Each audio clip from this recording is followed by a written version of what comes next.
Anna Hazare was a Jawan, a Sepoy, was a driver in the army. And you should know the kind of position, the kind of power a Jawan or a driver has. A driver is never considered very important. Unfortunately, in our society, we do say work is worship, but we always differentiate between white-collar job and the manual job and all that. That's the truth. I said past is not equal to your future. Anyone who lived with Anna Hazare, based on his past position, could anyone predict that a man who was a Jawan in the army would become so powerful in days to come that even the retired army general would consider it a great honor and privilege to be his disciple? Yes, sir. So friends, past is not equal to your future. Why I'm telling this, many of you may be thinking about your past, that I have not achieved much in my past, so how can I achieve? There is absolutely no link between what you have achieved or what you have not achieved and what you are capable of achieving in life. When I passed my 10th exam, my friends asked me whether or not I would go for higher studies, because they were judging me on the basis of my performance at that point of time. Let's take one more example to understand what I mean by the statement, past is not equal to your future. Mother Teresa was a poor lady, a poor teacher, who could not become headmistress, who could not become the principal. One day she was walking on the street of Kolkata and she found someone dying, and that transformed her life. So much so that the time came when any airlines of the world gave the privilege to Mother Teresa to fly free.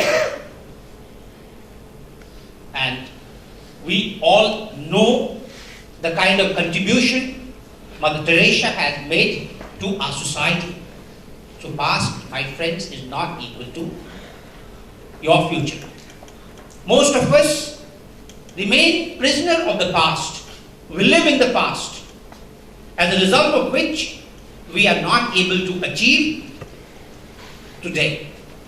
Lord Krishna in the Bhagavad Gita says, what we are today is the result of what we did yesterday, and he further says, what we will be tomorrow depends on what we do today.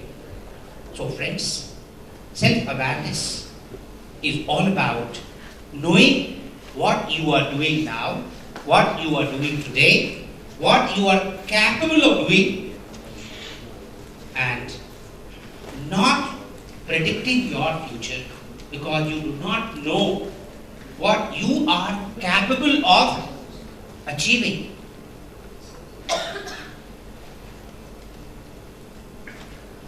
Let me give you one more example so that you are fully satisfied with the point that there is no direct link between what we have done and what we can do. We all know Mahatma Gandhi became the father of the nation. The whole world appreciates and applauds his contribution. But Mahatma Gandhi was never bright, was never an extraordinary student ever in life. He went to London, started learning dance, started learning music. He was a failure. He could not learn anything. He was miserable. Till one day he was thrown out from a train and he had a valid ticket. And that transformed his life, my friends. He went to become Mahatma one day because of that incident which worked as a trigger. What is the message here, my friends? The message is very, very simple, and that is, it is never, never too late to be awakened in life.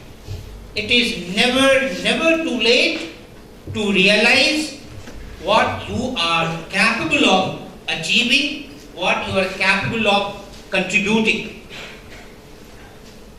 I hope now we understand that the biggest enemy of our future success could be our past success. If we remain prisoner of the past, if we do not come out of the past.